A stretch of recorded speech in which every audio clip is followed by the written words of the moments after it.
ပြောင်းမျိုးကြီးရဲ့ညဟာထုံးစံအတိုင်းမီးအောင်စုံတွေနဲ့လှပနေတာပေါ့အန်နာမရှင်ဆိုတဲ့အမျိုးသမီးလေးအတွက်ကတော့အဲ့ဒီညဟာသူ့ရဲ့အသက်30ပြည့်တဲ့နောက်ပိုင်းအေးချမ်းသာရတဲ့ညတစ်ညဖြစ်နေခဲ့ပါတယ်။ငယ်ချင်းတွေနဲ့ပျော်ပျော်ပါပါတောက်ဆိုင်ချစ်သူဖြစ်သူ Bryce နဲ့ရှေ့ရည်တွေကိုစိတ်ကူးရင်ပေါ့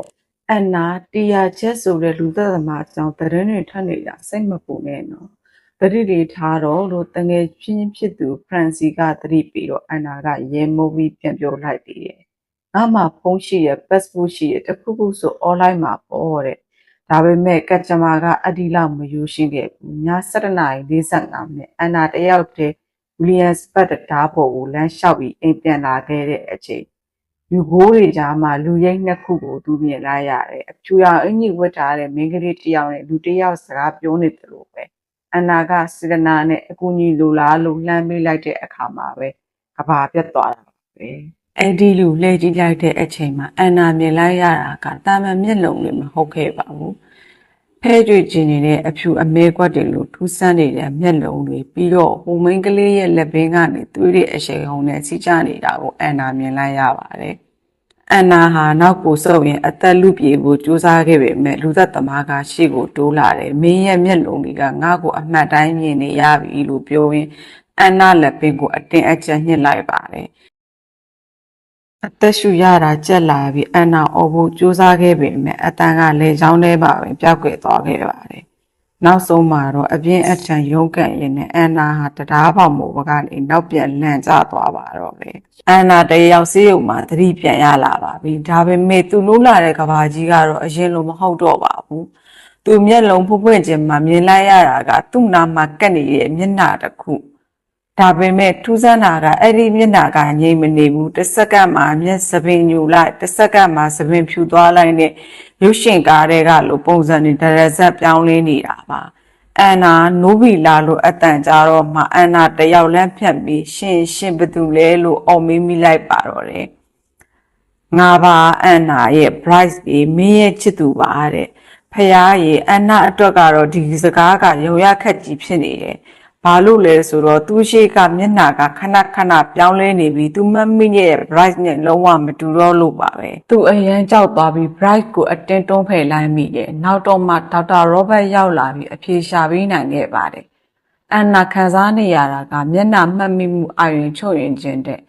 ဓာတ်ဘော်ကပြုတ်ကျတဲ့အရှိန်နဲ့အုံနောက်တွေကမျက်နှာတွေကိုမှတ်သားထားတဲ့အပိုင်းလေးထိခိုက်သွားတာပါဆိုလိုတာကတော့အန်နာကအခုကစပြီးလူတိုင်းရဲ့မျက်နှာကိုသစိမ်းတွေလိုပဲမြင်ရပါတော့မယ်စိတ်မကောင်းစရာအကောင်းဆုံးကတော့မှန်ထဲမှာပြန်ကြည့်ရင်တော့ကိုမျက်နှာကိုအန်နာလို့မှတ်မိတော့တာပါပဲစေယုံကဆင်းပြီးအိမ်အပြန်လန်းကားပေါ်မှာပေါ့ Bright ကအန်နာလက်ကိုကင်ပြီးအားပေးရှာပါတယ်စိတ်မပူနဲ့တော့အားလုံးအဆင်ပြေသွားမှာပါတဲ့ဒါပေမဲ့အန်နာက Bright ကိုလှည့်ကြည့်လိုက်တဲ့အခါမှာတော့သူ့နှလုံးသားကတုန်လို့သွားပြန်ပါတယ် Bright ရဲ့မျက်နှာကသူ့မျက်စိထဲမှာအရေပျော်နေသလိုမျိုးပါပဲဒါရဇက်ပုံစံပြောင်းနေတော့မှာပဲ Bright မင်းမျက်နှာကိုငါကြည့်လို့မရတော့ဘူးတခြားလူတစ်ယောက်လိုပဲခဏခဏပြောင်းနေတယ်လို့အန်နာကတုံတုံကြီးနဲ့ပြောလိုက်တဲ့အခါကားတွေကဘာအတန်မှထွက်မလာတော့ပဲတိတ်ဆိတ်သွားခဲ့ပါတယ်ချစ်သူဖြစ်သူ Bright ရဲ့မျက်နှာပေါ်မှာနာကျင်မှုတွေနားမလည်မှုတွေပြည့်သွားတာကိုအန်နာမြင်နေရပေမဲ့အဲ့ဒီမျက်နှာကသူချစ်တဲ့ Bright ရဲ့မျက်နှာဆစ်ဟုတ်မဟုတ်တော့အန်နာခံများမဝေဝဲနိုင်တော့ပါဘူးအန်နာတရားအိမ်ပြန်ရောက်လို့မှမကြသေးဘူးပြဿနာတွေကရောက်လာတော့ပါပဲရဲအရာရှိဆန်တဲ့လန်ယုံတို့အိမ်ကိုရောက်လာကြတယ်သူတို့ပြောပြချက်အရာတရားဘော်ကလူသက်သမားတီယာချက်တဲ့လူသက်ပြီးတဲ့အလောင်းပေးမှငိုတက်တဲ့ဒီလိုနာမည်ပေးထားတယ်ပေါ့သူကအန်နာကိုတသက်အဖြစ်မျက်စိကျနေပြီဒါပေမဲ့ရဲတွေအံ့ဩသွားတာကအန်နာရဲ့အခြေအနေပါပဲကျမလူတွေရဲ့မျက်နှာကိုမမှတ်မိတော့ဘူးလို့အန်နာကဝန်ခံလိုက်တဲ့အခါရဲအရာရှိလန်ယွန်ဆိုတာမျက်လုံးကြီးပြူသွားတာပါပဲလူသက်သမားကိုမြင်ခဲ့တဲ့တဦးသီးသောတပ်တွေကမျက်နှာကိုမမှတ်မိတော့ဘူးဆိုတော့အမှုကတော်တော်လေးကိုရှုပ်ထွေးသွားပါပြီအန်နာစီကိုစားရိုက်ကနေပါစစ်တခုရောက်လာခဲ့ပါတယ်ခွင့်ကြည့်လိုက်တဲ့အချိန်မှာတော့တရားပေါ်မှာကြံခဲ့တဲ့အန်နာရဲ့လက်ပတ်နာကြီးပြီးတော့စာတစောင်ပါလာသေးပါတယ်မင်းငါ့ကိုမြင်ခဲ့တယ်တယောက်တော်သူတဲ့အန်နာမှာကြောက်လုံးနိုင်ရီကိုတောင်လွှတ်ပြစ်လိုက်မိရဲ့အထိပါပဲနောက်တစ်နေ့မှာတော့အန်နာစူပါမတ်ကိုသွားခဲ့ပါတယ် ဒါပေမဲ့အဲ့ဒီမှာသူတကယ်ကိုထိတ်လန့်စရာကြုံရတာပါပဲလူအုပ်ကြီးကြားထဲမှာလူသားရဲ့မျက်နှာတွေကသူ့မျက်စိထဲမှာအရေးပြောနေတယ်လို့ပုံစံတွေတရဇက်ပြောင်းလဲနေတယ်လို့ပါပဲ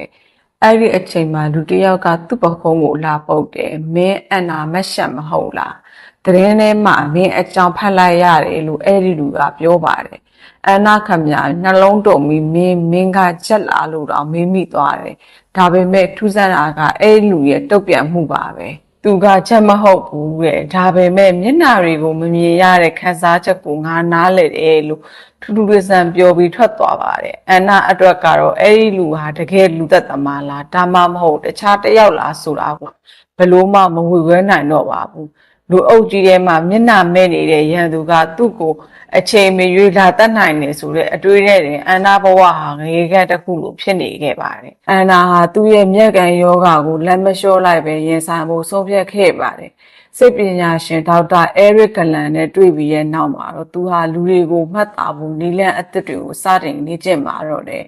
ဒေါက်တာဂလန်သင်ပေးရဲ့အတိုင်းအန်နာဟာမျက်နှာတစ်ခုလုံးကိုခြုံကြည့်မဲ့အစာအမှတ်အသားတွေကိုစိုက်ကြည့်တက်လာတယ်လက်ပင်ကကြွက်နို့ပါးပင်ကအမာရောအတန်အနေထားလမ်းလျှောက်ပုံဒါတွေဟာသူ့အတွက်လူတစ်ယောက်ကိုခွဲခြားနိုင်တဲ့တစ်ခုတည်းသောတောချက်တွေဖြစ်လာခဲ့ပါတယ်မှန်ထဲမှာကိုမျက်နှာကိုပြန်ကြည့်ရင်မျက်ခုံးရဲ့ဘက်ဘက်ကပုံမြင့်နေနှာခေါင်းထိပ်မှာအယိုးလေးရှိရဲ့လို့ကိုပြန်မှတ်သားနေရတဲ့အန်နာဘဝကတကယ်ကိုရင်နာစရာကောင်းခဲ့ပါတယ်သူမြင်ရတဲ့မှန်တွေကပုံရိပ်ဟာသူသိရဲ့အန်နာဖြစ်နေပေမဲ့သူ့အုံနောက်ကတော့အဲ့ဒါကိုသစင်းတစ်ယောက်လိုပဲသတ်မှတ်နေတော့မှာပဲဒါပေမဲ့အခက်အခဲဆုံးကအပြင်လောကတဲ့အိမ်ထဲမှာဖြစ်နေခဲ့ပါတယ်ညစာစားပွဲမှာချစ်သူ bright ကမိကုံးထုတ်လာတယ်ငါနဲ့အတူရှိနေတော့ငါမင်းငါကိုတကယ်မြင်ရဲ့လားတဲ့ bright ကတော့အန်နာသူ့ကိုကြည့်ရဲ့အခါသစင်းတစ်ယောက်လိုမြင်နေရတာကိုလက်မခံနိုင်ဘူးဖြစ်နေခဲ့ပါတယ်ငါမျက်နှာကမင်းအတွက်သစင်းတစ်ယောက်လိုပါပဲလားဆိုတဲ့အမေကိုအန်နာကအမှန်အတိုင်းဖြေလိုက်တဲ့အခါမှာတော့ bright ကတော့စိတ်ပြက်လက်ပြက်နဲ့ထွက်သွားခဲ့ပါတယ်မင်းပြောင်းလဲသွားပြီဆိုတဲ့စကားတစ်ခွန်းကအန်နာနှလုံးသားကိုဓာတ်နဲ့မွန်းသလိုပါပဲအန်နာဟာသူပြစ်ချင်လို့မဟုတ်ပဲကဘာကြီးကသူ့ကိုဝိုင်းပြီးစိတ်ကားသလိုခံစားလိုက်ရပါတယ်ညစာစားပွဲမှာတယောက်တွင်ငိုကြွေးကြံရင်းခဲ့တဲ့အန်နာကိုကြည့်ပြီးတကယ်ကိုတနာစရာကောင်းမိပါတယ်အချင်းတွေကတဖြည်းဖြည်းနဲ့ရုပ်ဆူလာပါတယ်အန်နာရဲ့တငယ်ချင်းအရင်အခြားဖရန်စီယာလူသက်သမားရဲ့လက်ချက်နဲ့ရဆက်ဆက်တက်ဖြတ်ခြင်းခံခဲ့လိုက်ရပါတယ်ထုံးစံအတိုင်းအလောင်းပေးမှာလူသက်သမားရဲ့မျက်ရည်တွေကျန်ရစ်ခဲ့တာပေါ့ဖရန်စီရဲ့ဇာပနာမှာအန်နာတယောက်တည်းအထီးကျန်နေတော့ထူးဆန်းတဲ့လူတစ်ယောက်သူ့အနာရောက်လာပြန်ပါတယ်ငါတို့တွေကတူနေတဲ့ကဘာထဲမှာနေထိုင်နေကြတာလို့ပြောပြီးထွက်သွားတဲ့အဲ့ဒီလူကပဲသူလေအန်နာလိုပဲမက်ကန်ယောဂခံစားနေရတဲ့သူလားဒါမှမဟုတ်လူသက်သမားကပဲနီလက်အသက်နဲ့ချစ်ကပ်နေတာလားဆိုတာစဉ်းစားစရာပါပဲဒီကြားထဲမှာအန်နာအတွက်အားကိုးစရာဆိုလို့ရဲအရာရှိစံမရှိပါတော့တယ်စံကအန်နာကိုတစ်ခုတင်ပြီးရဲ့မျက်နှာထဲလူတစ်ယောက်ရဲ့အပြုတ်မှုနဲ့ဇရိုက်ကိုကြည့်ပါတဲ့အန်နာအတွက်တော့စံရဲ့မျက်နှာဟာတစိမ့်လိုဖြစ်နေပေမဲ့စံရဲ့ထိုင်ဟန်စကားပြောပုံနဲ့အေဂျင့်နဲ့အတန်တွေကသူ့အတွက်လုံခြုံမှုပေးတဲ့အမှတ်အသားတွေဖြစ်လာခဲ့ပါတယ်အဲ့ဒီညမှာပဲတရားချက်စီကဖုံးဝင်လာခဲ့ပါတယ်လူသက်သမားကပြောတဲ့စကားကတကယ်ကိုထူးဆန်းခဲ့ပါတယ်တခြားသူတွေကငါ့ကိုမြင်ရင်ကြောက်ကြတယ်ယွန်ကြတယ်ဒါပေမဲ့မင်းကတော့ငါ့ကိုတကယ်မမြင်ခဲ့ပါဘူးဒါကြောင့်မင်းကိုငါတတ်မယ်တဲ့လူသက်သမားကအန်နာကိုတတ်တဲ့တရားအနေနဲ့တည်းမဟုတ်ပဲသူ့ရဲ့တရှိမှုကိုအတိမမပြုတဲ့မျက်နှာမမှန်မိရဲ့အန်နာရဲ့အခြေအနေကြောင့်ပါပိုးပြီးမကြည့်မနဲ့ဖြစ်နေတာပါအခုတော့အန်နာဘဝအချိန်ကိုက်ပုံတစ်လုံးလိုဖြစ်နေခဲ့ပါပြီလူသမားကသူ့နာမှာတွေရှိနေတဲ့နိုင်သူတို့သူ့ဖခင်သို့မဟုတ်ဆန်ရဲ့မျက်နှာဖက်ထားတဲ့ပုံစံမျိုးတွေတောင်ရောက်လာနိုင်ပါတယ်အန်နာရဲ့စူးစမ်းနိုင်စွာကတကယ်ကိုအမခံဖြစ်မိပါတယ်မျက်နှာတွေကိုမမှတ်မိပေမဲ့လူသက်သမားရဲ့အမှတ်သားတွေကိုသူရှာဖွေတွေ့ရှိနိုင်ခဲ့ပါတယ်လက်ကဝက်ကအမာယွန်းနဲ့ S အတန်ရက်ပုံစံဒါတွေကအန်နာအတွက်ကလူသက်သမားရဲ့လက်ပွေရာတွေပဲပေါ့ဒါပေမဲ့အဲ့အမှတ်သားတွေကဘယ်သူစီမှာရှိနေခဲ့တာလဲဆိုတော့ရဲအရာရှိလမ်းယွန်းစီမှာရှိနေခဲ့တာပါအန်နာကိုကော်ပီလာပေးတဲ့လန်ယွန်းရဲ့လက်ကဝက်ကအနီးရောက်အမာရွတ်ကိုမြင်လိုက်ရတဲ့အချိန်မှာအန်နာရဲ့ကဘာကြီးတစ်ခုလုံးချာလဲသွားခဲ့ပါတယ်ကိုကာဝယ်ပေးနေပါတယ်ဆိုတဲ့ရဲရရှိကမှတကယ်လူသမားကြီးဖြစ်နေတာကိုလန်ယွန်ကအန်နာကိုစက်ရုံဟောင်းတစ်ခုနဲ့ခေါ်သွားပြီးသူ့ရဲ့ဖုံးကွယ်ထားတဲ့မျက်နှာပုံကိုခွာချလိုက်ပါတော့တယ်သူကတကယ်တရားချက်ပါပဲ သူပြောတဲ့စကားလုံးတွေကတကယ်ကိုစိတ်ချောက်စားစရာပါပဲဘယ်သူမှငါဘာကြောင့်ငိုရတယ်ဆိုတာမသိခဲ့ကြဘူးတဲ့သူကလူသက်ပြီးတိုင်းတားကောင်တွေရဲ့မျက်လုံးထဲမှာသူ့ရဲ့ပုံရိပ်ကိုမြင်ကျင်လို့တတ်တာဒါပေမဲ့အန်နာကတော့သူ့ကိုမြင်ခဲ့ပေမဲ့မျက်နှာကန်ယောဂါကြီးခံစားနေရတာကြောင့်လုံးဝကိုမမှတ်မိခဲ့ပါဘူးဒါဟာလူသက်သမားအတွက်အကြီးအမားဆုံးအရှုံးပေးမှုတစ်ခုလို့ခံစားစေရပါတယ်ဒါပြီးရင်မင်းကားကိုမြင်လာမယ်အမြဲတမ်းမြင်လာလိမ့်မယ်လို့ပြောရင်လန်ယုံကဓာတ်ကိုမြှောက်လိုက်တဲ့အချိန်မှာအန်နာမှာပြေးစရာအမည်မရှိတော့ပါဘူး။နေရန်နဲ့ကျုံနဲ့ကတ်သွားပါပြီ။နောက်ဆုံးတော့တင်မင်းနဲ့အပြိုင်တိုက်ပွဲကစတင်လာပါပြီ။ဒါနဲ့ဝိရန်လာတဲ့လန်ယုံကိုအန်နာဟာအသက်လူပြီးပြန်ခုခံခဲ့ပါတယ်။ကျမ်းမြေပေါ်မှာလုံးထွေးတပ်ပုတ်နေရင်လန်ယုံကအန်နာလက်ဘေးကိုညှစ်ပြီးတပ်ဖို့ကြိုးစားတဲ့အချိန်မှာတော့အန်နာရဲ့လက်တင်မှာတစ်ခုခုကိုကာမိသွားပါတယ်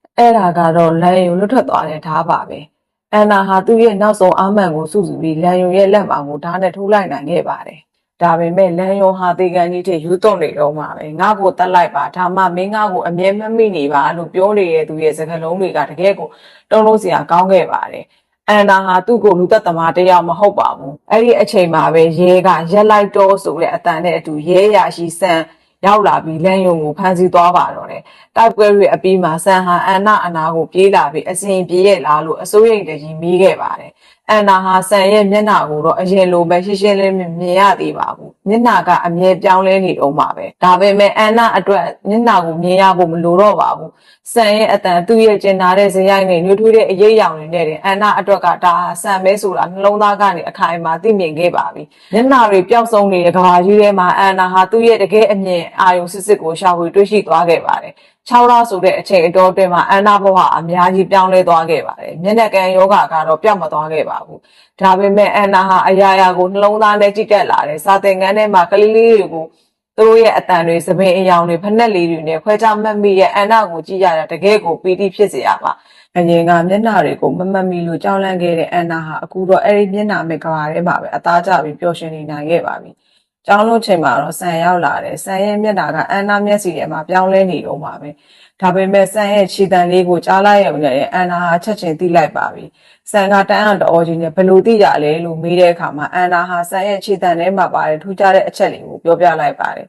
ဆန်ပြောတဲ့စကားလေးကတကယ်ကိုအမှန်ရစရာပါပဲလူတစ်ယောက်ကိုမှန်ကန်စွာမြင်နိုင်ဖို့မျက်နှာကိုကြည့်ဖို့မလိုပါဘူးနှလုံးသားကိုကြည့်ရမှာပါတယ်နေဝင်ချိန်ရဲ့ရွှေရောင်နင်းနှန်းတွေအောက်မှာအန်နာနဲ့ဆန်တို့ဟာလက်တွဲပြီးရှောက်သွားကြတဲ့ပုံရိပ်တွေကတကယ်ကိုလှပခဲ့ပါတယ်အန်နာအတက်တော့ကဘာကြီးကမျက်နှာမဲ့နေအောင်မှာဖြစ်ပေမဲ့ကဘာထဲမှာသူ့ကိုနားလည်ပြီးရဲ့သူချစ်ရတဲ့နှလုံးသားတွေကတော့အမြဲတမ်းအယောင်တောက်ပနေပါသေးကြပါပဲကြည့်ရှုပေးကြတဲ့ပြည်သက်ကြီးအားလုံးလည်းစီးပွားရေးရည်တည်ရေးလာတိုးတက်ပြီးပိုရေးစတဲ့တူချမ်းသာကြပါစေ